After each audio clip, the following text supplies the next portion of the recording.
Turn with me to Matthew chapter 12. We, a couple Saturdays ago, started on verse 43 down through verse 45. And we want to continue with that tonight. And we're looking at four major concepts that are given to us in this passage. It's a parable that Jesus is telling at the end of a whole day that is filled with nothing but controversy over the Sabbath day. And I want to begin reading at verse 43, where the parable starts. When an unclean spirit goes out of a man, he goes through dry places seeking rest and finds none. Then he says, I will return to my house from which I came. And when he comes, he finds it empty, swept, put in order. Then he goes and takes with him 7 other spirits more wicked than himself, and they enter and dwell there. And the last state of that man is worse than the first. So shall it be with this wicked generation. Let's bow in prayer.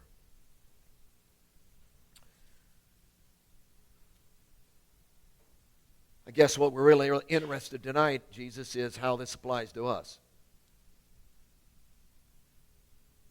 What this means in my own personal relationship with you, what your plan is, what you really want, and could I get in on that? So, I don't know, God, whatever the blockades are that keep me from seeing the truth, strip them from me. Whatever barriers there are that keep me from really reaching into your heart and finding your nature filling me, living in my house. A lot of us have worked hard, God, trying to sweep the place clean and put everything in order, and we want to do right. We really do. We try our best. But is it more than that you want from us?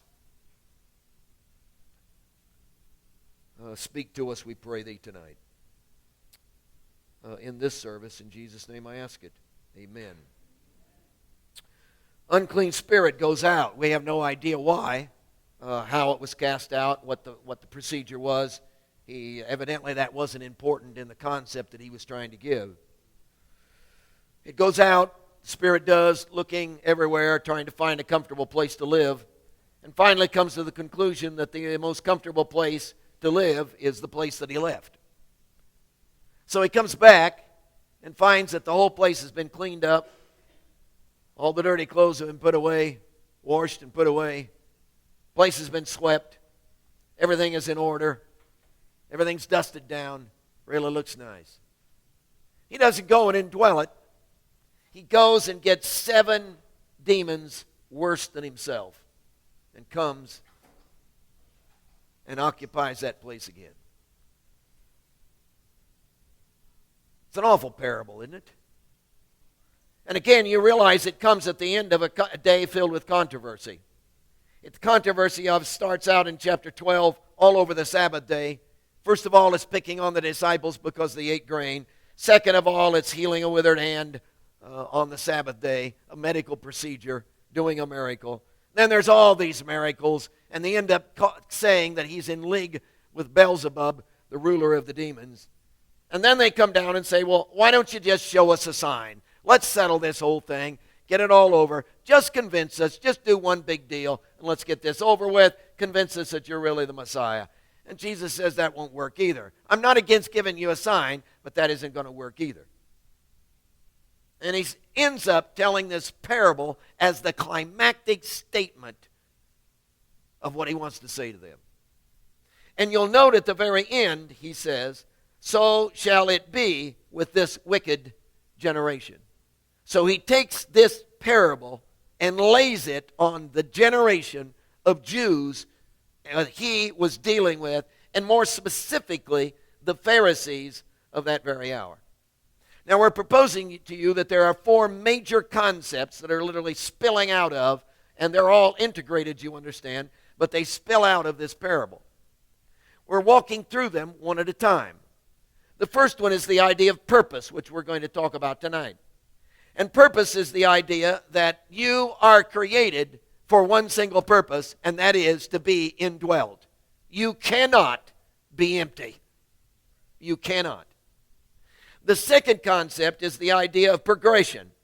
In the parable, there is a distinct progression taking place. Things go from one demon to 8 demons. There is a progression involved. You cannot stay where you are. Wherever you are spiritually, do not think you will remain there successfully. You are on the move. You are either getting better or worse, more spiritual or less spiritual. You cannot stay where you are. The third idea is the idea of proxy. Law will not take the place of relationship.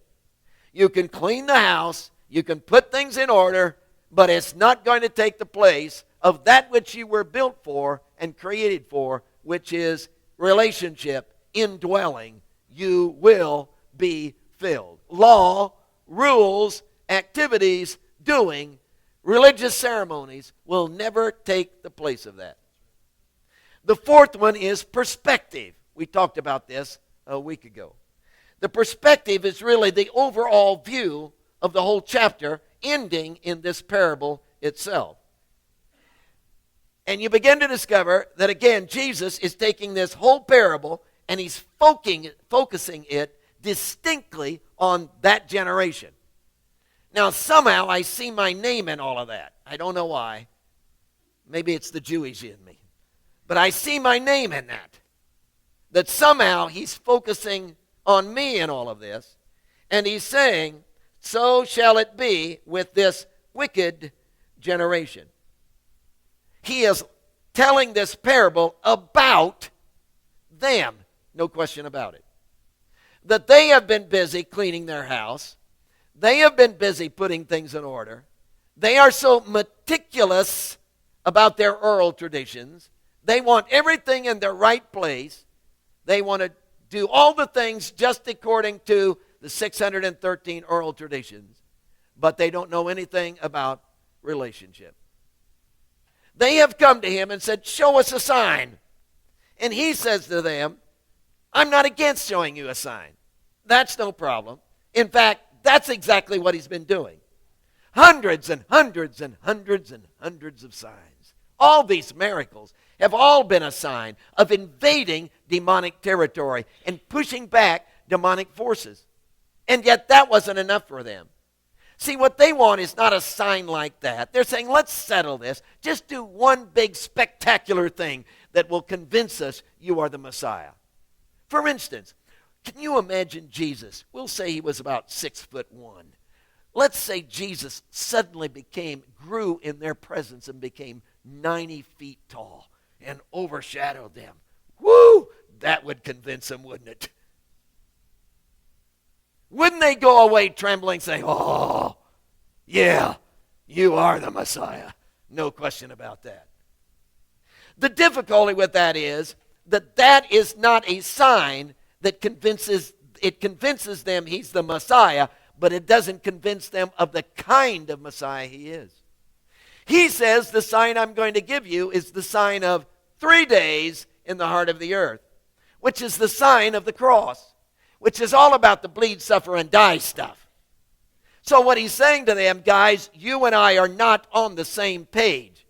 So if I play your game, become 90 feet tall, and suddenly you're convinced, you still aren't where I am. You don't think like I think. You're not coming where I want you to come. It's just not doing some magic trick to convince you that you really need. You need a deep internal nature change until your whole perspective becomes different. See, it isn't just the solution of your problems you need. It isn't just getting over the habit that you need. It isn't that, oh, if I just had all my bills paid, that would solve all my problems. I'd be okay. That isn't the answer after all. The answer is found in an internal change of perspective which comes from his nature living within you. That's what he's calling you to. Now let's go back in light of that to the purpose. As you come to the purpose of all of this, you begin to discover in the parable that you were created. Let's start with creation. You were created for one single purpose. You were created to be indwelt.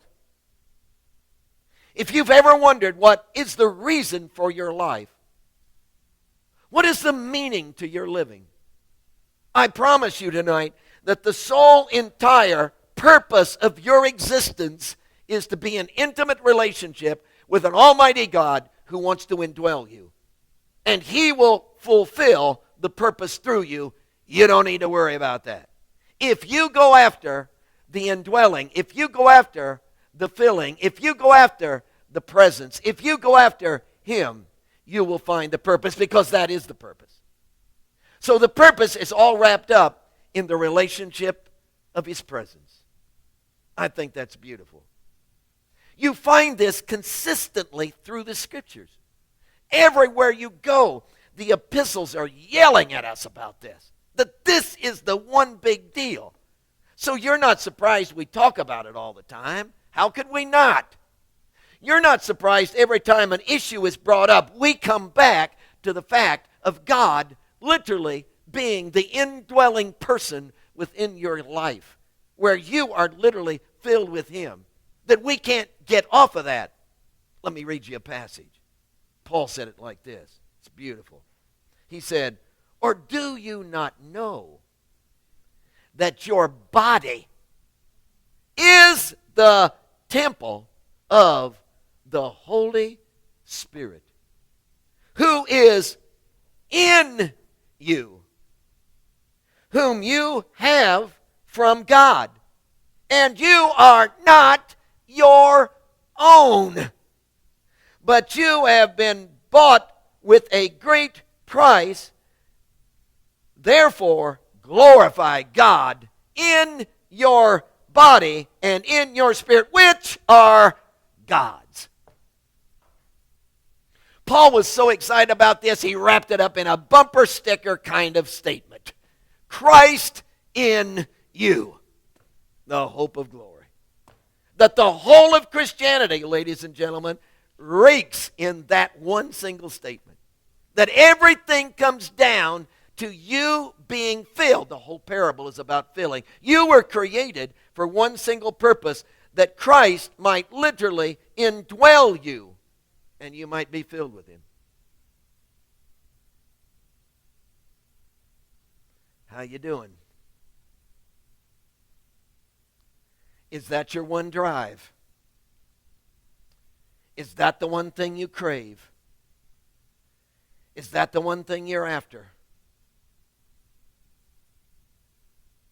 Is that the overwhelming passion, addiction, heart cry of your system? If it is, you can't miss, because that's the purpose of your life. It's interesting when you come to the Old Testament, and the minute you begin to approach the Scriptures, you have to make a decision. I mean, from the very first verse. I'm talking from the moment you open the book at the first page. You have to make a decision. You have to decide whether you are going to operate on an impersonal beginning or a personal beginning.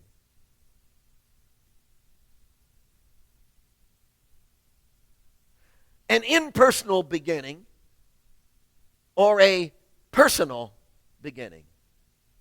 What does that mean? An impersonal, this is a philosophical approach. An impersonal beginning means, there were just particles that were floating out there.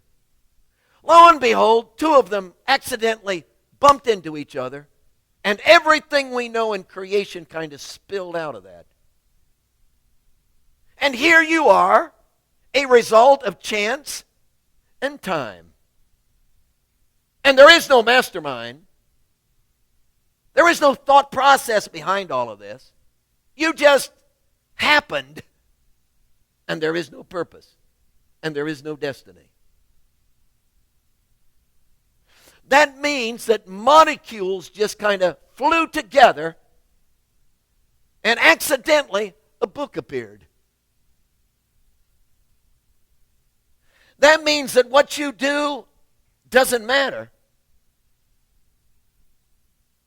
That means that the drives you have and the longings that are within you have no connection with any kind of plan or any kind of rule. That means that the longing you have to be better than you are, that when you feel guilt, it's just the product of somebody's imagination, probably your own. Because there is no personal beginning. It's an impersonal thing. That means that you better get all you can get right now. That means you better focus on, hey, happiness in this moment, because there is nothing else. That means you better focus on these days, because that's all you got when they're gone. Impersonal beginning. The other option is a biblical approach. And you've got to decide this. A personal beginning. Do you realize from the very outset of the Scriptures, there is a brain that's thinking. There is a will that's making decisions. There is an emotional person who is literally feeling, and his name is God. And that he is thinking up a plan, and this is not accidental nor random, but he is systematically laying out a design. And you are in the middle of that design. Do you realize the moment man sinned, this God masterminded a plot and plan to change your life? Thought it through, designed the plan, and began to carry it out. And that from before the foundation of the world, he was after you. And as we've said so many times, your DNA is different than anybody else's has ever been. And your fingerprints are different than anybody else's has ever. Somebody masterminded, has gone to a lot of trouble, planned significantly for you.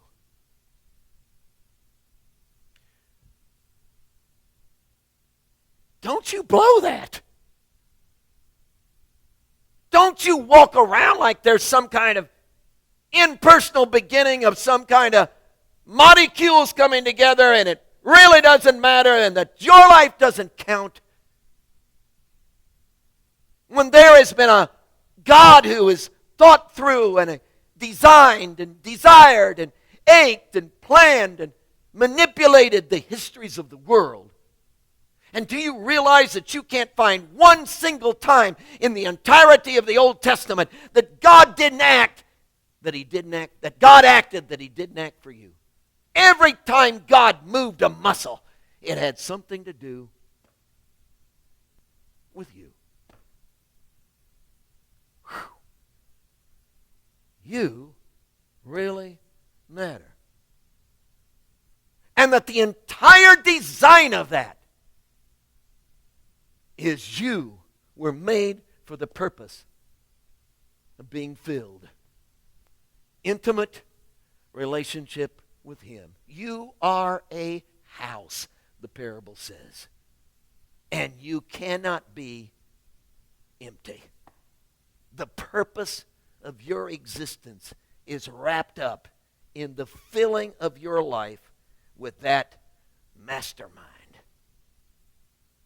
Your entire life system cries for that. That's what makes you restless. That's why you're not satisfied with where you are. That's what drives you. I'm not the one that makes you irritated. That's what irritates you.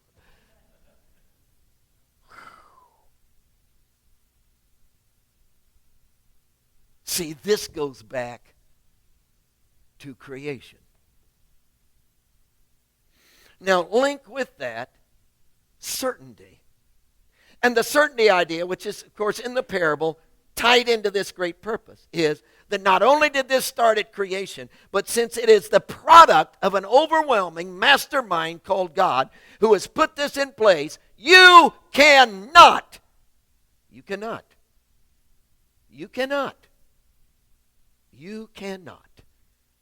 What did I say? You cannot be empty. Not for long. You cannot. You will be indwelt with something. You cannot be empty. Because something is going to fill you and rule your life. Something is going to indwell you and dominate your living. My favorite story. Probably I've told it to you. Knew this family, town in Indiana. Held revivals there. They were part of the church. Good Christian family. Children began to grow up. By this time, the boy's a teenager. He got into trouble. Drugs, selling drugs. Before he got done, he was flunking out of school. The police were after him. The drug dealers were after him. He was in bad trouble. His mom and dad planned. She moved out of town with him and moved up close to us. Got an apartment. Got him away from that whole scene and was going to start fresh. Enrolled him back in school and was going to start fresh. When they got up there, she called me and said, I want you to come and see him. I said, I'd be glad to. She said, well, we'll have to trick him or he'll leave. I said, oh, this is great. Obviously, he doesn't want to talk to me. So she said, when he comes home, I'll call you. You slip over. I said, okay. Really excited about it. So he comes home. She calls. I come over. Bang on the door. She brings me in. He's lounging on the couch. He turns white as a sheet when I show up. He doesn't want to talk to me. He won't talk to me, in fact. I've spent time talking with his mother in his presence. Obviously, this isn't working. I can see him getting restless. He's going to get up and leave. So I've only got a few seconds to say anything intelligent. So I looked at him. I said, hey, take a walk with me. So we stepped out the door, walked down the sidewalk. This is night, street light. Walking down the sidewalk. We're going to go about 1 minute down and 1 minute back. That's all you got. That's all you got. What are you going to say to this kid? I turned to him and said, what's going on inside you? What do you feel? What do you want? He looked me right in the eye and without batting an eye said, nobody's going to tell me what to do. I said, whoa. Nobody's going to tell me what to do. My parents are not going to tell me what to do. School teachers are not going to tell me what to do. Preachers are not going to tell me what to do. Nobody's going to tell me what to do. By that time, we're at the end of the sidewalk. We're turning around. We're coming back. I dropped the subject. I said, well, tell me your plans. He looked me right in the eye. And without blinking an eye, straightforward as he was so dead sincere, he said, in a few months, I'm turning 18, and I'm going to join the Marines.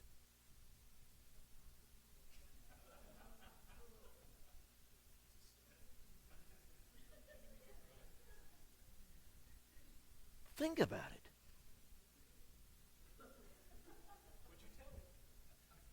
Think about it. You idiot. Think about it. You just said nobody's going to tell me what to do, and you're joining the Marines? But see, that's a trap. In a sense. Because the truth is, there's no place to go. God has designed the very makeup of you. Somebody's going to tell you what to do. Well, the teachers aren't going to tell me what to do. Okay, hit the streets. The police will tell you what to do. No, they're not going to tell me what to do. Then the jail will tell you what to do.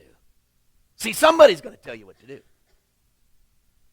And if that doesn't work, you'll end up married. Somebody's going to tell you what to do. Come on, somebody's going to tell you what to do, brother. See, you don't have any way out of that. The bill collectors, the amount of money you have, something's going to dominate your life. You can say, I'll drink if I want to. Well, yeah, help yourself. Now you can't quit. Because somebody's going to tell you what to do. Well, I'll take drugs if I want to. Fine, help yourself. Now you can't quit. Somebody's going to tell you what to do. I'll smoke if I want. Yeah, fine. But now you can't quit. See, somebody's going to tell you what to do. Somebody is always there. Why? Because it is a certainty. You are going to be filled with something. And it's going to tell you what to do.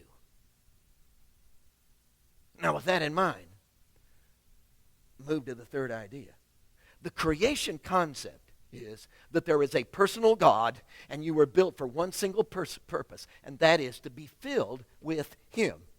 To be filled and submitted and dependent upon Him. And it is a certainty, absolute certainty, you will be filled with someone. Someone is going to tell you what to do. Third idea, choice. You have a choice. And who's going to tell you what to do? Well, Manley, if I've got a choice, what are the choices? That's interesting. You got two. Or it wouldn't be a choice. You can choose Jesus and be filled with Him and let Him tell you what to do. Or you can be filled with the devil. What? Those are the only two choices? As far as I can figure out, that's it. Well, Manley, I'm not filled with the devil. I don't have a demon in me. So there's got to be other choices. No. You're either filled with Jesus or you're filled with the devil. John Wesley, interesting. He was confronted with this issue. Here was his insight. Here's his insight into this issue. He said the devil always bends his nature, adapts his nature to the culture in which you live. I can see that. See, if you're in a pagan world and they believe in spirits and they believe in spirits in the trees and they believe in witchcraft, hey, demon possession all over the place. Traveling outside of the United States, well, we experience that all the time. That's in abundance. Our culture, not so much. Educated, materialistic, fewer superstitions. So what does the devil do? He bends his nature to our culture. Wouldn't it be interesting if materialism was a demonic nature that dominates your life and controls you? And it's a direct result of the demon himself. Wouldn't it be interesting if your own self-centeredness, I'm worth it. If the anger that riles up within you when somebody crosses you, Wouldn't it be interesting if that is nothing more or less than the adaptation of the demonic nature filling you and controlling your life?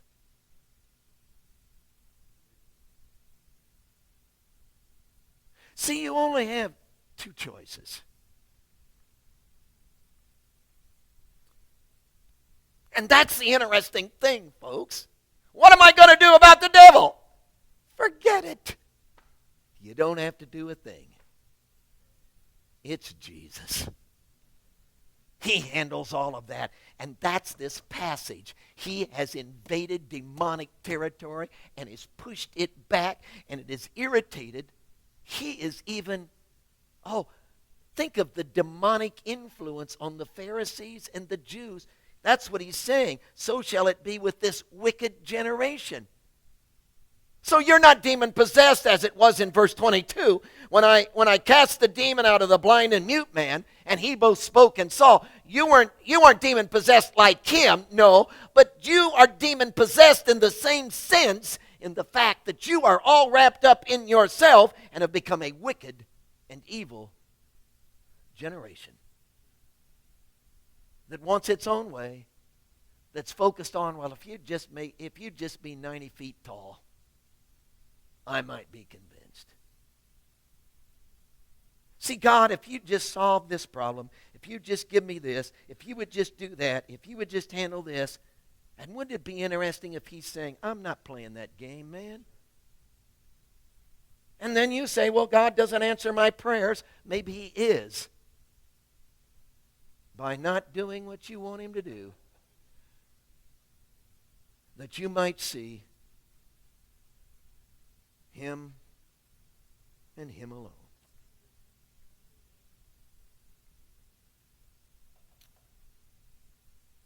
Forgive me, Jesus.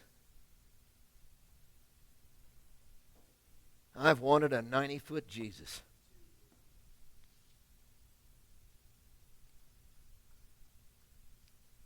I didn't want some bleeding, suffering, dying.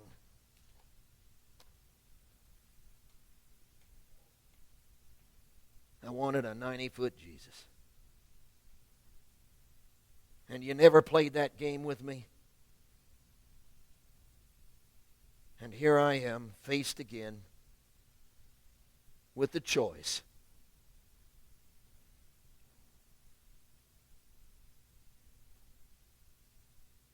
I'm going to be filled with something. I'm going to be filled with my own lust, filled with my own self, filled with my own design. I'm going to be filled with my own plans, filled with my own dreams, filled with my own desires.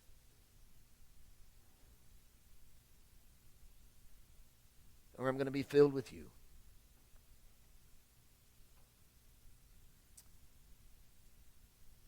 Jesus. I want everyone in this place to know the intimacy of the indwelling of your heart. And God, I've walked down the sidewalk and said, nobody's going to tell me what to do. And then I went out and joined the Marines.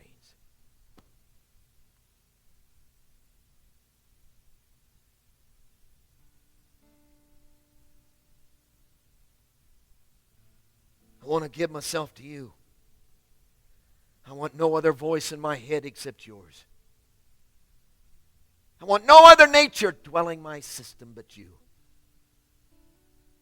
I'm not interested in self-discipline that cleans the house, does the laundry, puts everything in order,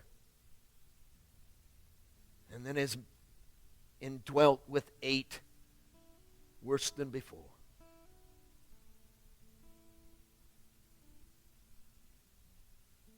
Fill me.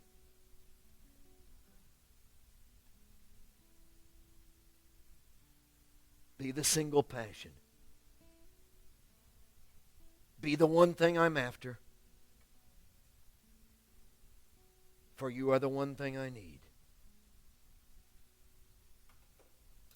For you designed me for yourself.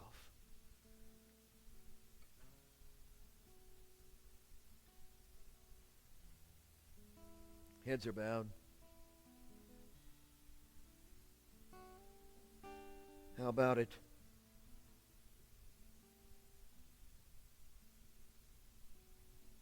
Would you admit tonight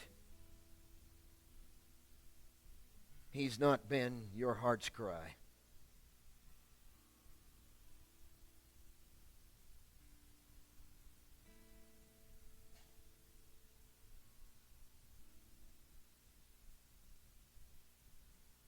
Would you admit tonight you've used Him to get what you wanted?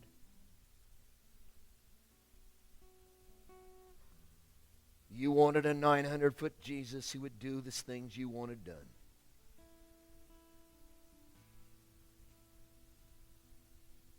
Would you fall at His feet, resign from the Marines, and fall at His feet?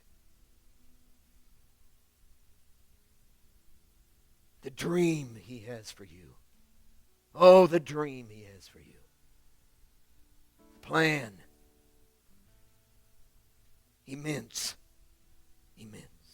The destiny for your life. The significance.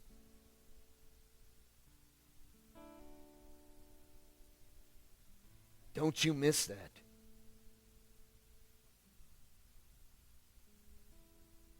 Moments of seeking.